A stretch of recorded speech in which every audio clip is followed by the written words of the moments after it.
All the Light We Cannot See was a huge bestseller back in 2014. Now it's been turned into a miniseries. Seth Doane introduces us to the lead actor who shares the story of how she landed the role of a lifetime.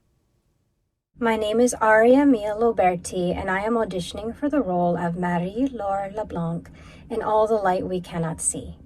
She had never acted before, but recorded this simple video after hearing about a Netflix casting call.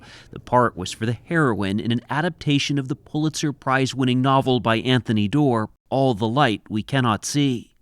Walk where, Papa? Aria Mia Loberti, like the main character, is blind. Can you explain why one country wants to own another? Can you explain why one country wants to own another? I cannot. Can't explain any of it.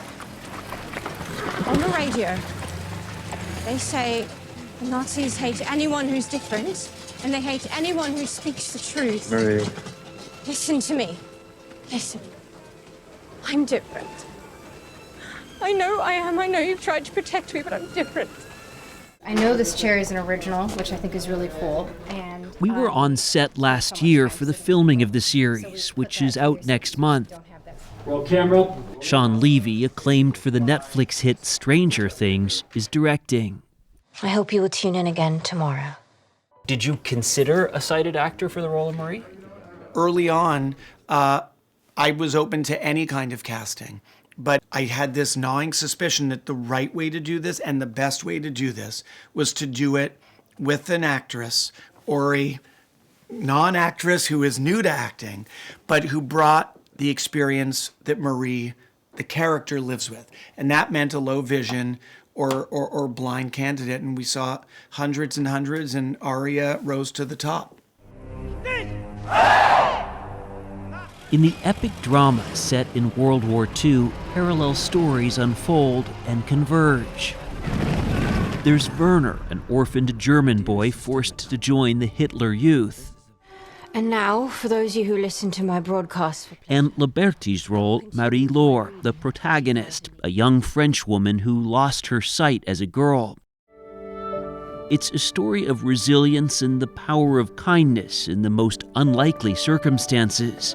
Here's the wood. You can hold it here or just sit. We witness the tender relationship with her father, played by Mark Ruffalo, and the intensity of war, all from the perspective of a person who is blind. The light you get from a piece of coal is actually sunlight. You've gone from not acting at all to all of a sudden being on the set of this series with veteran actors, director. you know, I was just sort of pulled out of school, and I am so privileged and so lucky and so grateful to be able to do this. The Rhode Island native told us when she was younger, she did not think there was a place for a disabled woman like her on screen.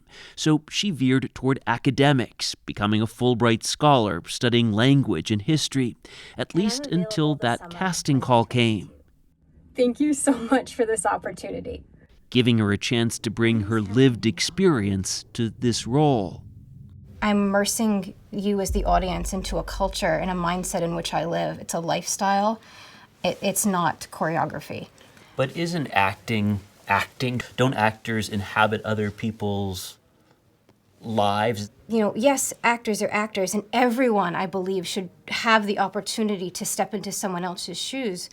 But there are countless disabled actors, countless blind actresses. I think we need to make the opportunities for fair and equal jobs in this industry and beyond, and to tell the stories authentically. Welcome to Marie's attic. The newbie actor seemed at ease on set when we met in Budapest, Hungary. Which when I first learned, Ingrid would show me the edge of the carpet so I didn't trip. But another That's thing... what she's doing right now? That's what she's doing right now. Wow. Another thing... She and her service dog Ingrid showed us the attic Sit in this chair. where Marie-Laure's reclusive uncle, played by Hugh Laurie, transmits radio broadcasts during the war. What do you say when you speak? I say, isn't the world a beautiful place? And then you ask, so why are we destroying it? This actually brings me back to my childhood because Going on set is like stepping into the book. In the tale, Marie-Laure's father builds her a model city so she can learn to navigate their neighborhood. I'm a 21st century kid, so my version of this is a talking iPhone with GPS. You want to try it? Loberti worked to bridge her life experiences with those of a character from another era, getting help from associate producer Joe Strecce. And I was legally blind at 19 and then totally blind later. I didn't see myself in media often, like cool and badass like Marie is. And I wanted to help make that happen. Strecce is a Netflix consultant who makes sure portrayals of blind or low vision characters are captured in an honest, sensitive way.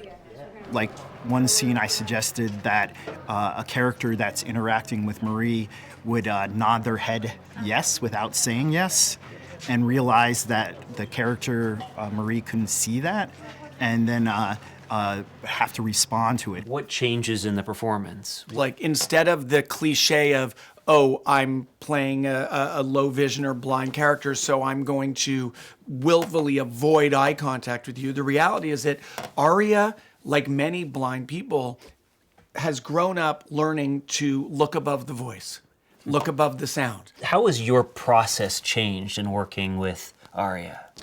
Frankly, I remember the first time I met Aria, that was the first time I realized that I don't know that I've spent any significant time with a blind person.